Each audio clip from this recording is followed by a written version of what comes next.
Essentially silicon, which is dust, does not decay. It doesn't rot, doesn't decay, doesn't do anything. It's completely infinite. It's completely stable. It's an element that is literally immortal. And the carbon, ashes to ashes, dust to dust, thermodynamics, heat and temperatures, and the body of the organism. The universe has a body, which is dust. And essentially whenever it's born, it becomes plasma. And then that becomes the body of it, which becomes molecules, which become the bodies of us. Of course, when you put this and this together, you'll essentially get this, or square in the circle. Essentially, it's all about 6 and 8. Mainly about 6 and 8.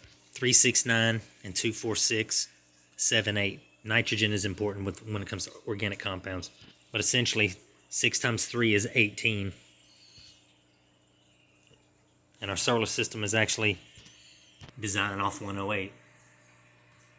The universe is actually 108. Essentially, the universe works in figures of 6, or 3, 6, and 9. And the microcosm works on 9, 18, 27, or 2 and 7s, which is 9, 9, 9, 6, 6, 6 upside down. And that's the significance of the yin-yang. And you guessed it, male and female, Y and X. So it even bleeds into our slang, our language itself. And even our constellations, there's 27 constellations, which is 666 upside down. Like I said, 999.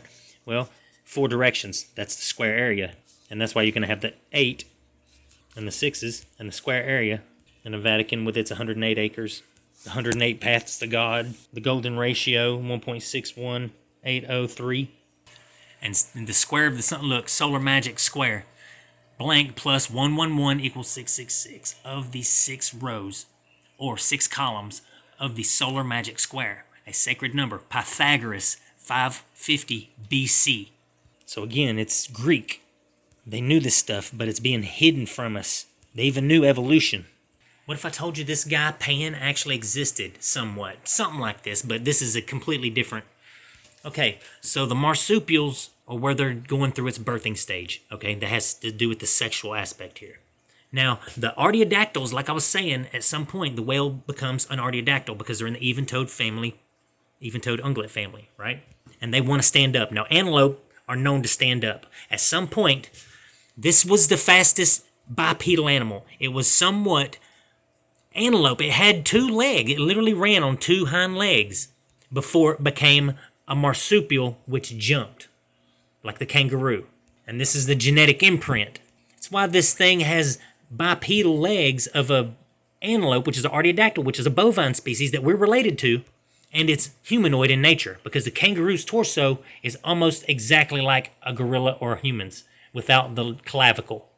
So at some point, this was the fastest bipedal animal that actually ever lived. When you do the math, when you look up the speeds, at some point, now the like Impala and stuff like that, they could run like 60 miles per hour. This thing could run around 55 miles per hour, okay? Because when it was standing up, it was going through this and that I think it has something to do with the panic aspect of it. It was known to run when it was panicked easy and spooked easy, and it couldn't swim either. So if there was a flood, this thing would actually drown. This is when the axial and it's where you get your axial plane, your sagittal plane or coronal plane. We get our X and Y axis essentially from here. Again, X and Y. Through this stage, because the antelope want to walk upright too. The artiodactyls want to walk upright. And this, I believe, is why artiodactyls, like antelope, have so many kind of correlations with kangaroo when you look at their faces and their heads and skulls. And of course, you have marsupials that are hooved. And that's one of the transitional relatives, like the bandicoot and such. I've mentioned it before. And like I said, with the marsupial stage, when it goes to stand up, it's going to have to develop a marsupial stage. So I think that has something to do with the sexual aspect here. This was some type of marsupial in nature. I believe it actually had a pouch, like a kangaroo. I can't prove it or nothing, but with what I've explained from what I've found, everything I'm saying doesn't sound too impossible now. It doesn't sound quite as ridiculous as what they lead us to believe. Now we share, remember how I was saying that we're consumers and our stomach evolved before the brain and the heart and our teeth and our anus? Well, basically, we share 80% of our genes with the cow, but we are in the bovine family. We are a beast of burden. That's why the kangaroo is our closest cousin, and the cetacean is related to the bovine in the artiodactyl family. But we share more of our genes with the pig. Now, why is this? Well, the pig is a hindgut fermenter like we are. So we're going to share more of that primordial instinct to eat or just to consume with the pig, even though we're in the bovines family. And so even though we're in this family, we share less DNA than we do through the gut with the pig. That's why we share so much DNA with the pig. And that solves that paradox there. I'm just saying, if we can isolate that, we can find out what that is because of this pattern. I didn't just pull it out of my ass. Trust me, this took a lot of time. Like I said, you have to ask the right questions too. You can't just come out and ask, the answer. It's not going to let you do that. You're going to have to literally seek around the answer and connect the dots yourself. Because if you don't, you're going to get some other guy's theory mixed in with your science when you just want the data. You don't want anything they say, well, we theorize or hypothesize about this, or it leads us to believe that possibly. You don't want any of that. You just want to look at the data itself and then move on. Record that down and then move on. Don't take their suggestions, because that just puts you in the track of it. It contaminates your theory, essentially.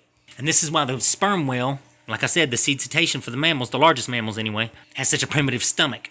Because he's a bottom feeder, he has a really primitive stomach. And the stomach of a pinniped isn't too advanced, but it's more advanced than a sperm whale's. So essentially, through the stomach, when it's evolving, the hip, the legs, the nose will even move from the top of the head to the front of the face. And there's a consistent pattern with all of this stuff, even the skeleton evolving, with the same pattern. And when it goes through its artiodactyl stage, the stomach is evolving into a real heavy-duty stomach. And that's your ruminant. But eventually it starts to die down as the animal gets smaller and it starts to pass genes to get more efficient not necessarily efficient, but it could digest more complex foods and such. And becomes a hindgut fermenter. Because, keep in mind, we are consumers. We literally are consumers by nature. Even when sunlight's hitting us, we're consuming that sunlight, and we don't even realize it. And when it comes to light having mass, that energy that it's given you in your body, converting into vitamin D, that is the mass of the sunlight that hits you. So the light of the shadow caster is the mass of the light. See what I'm saying?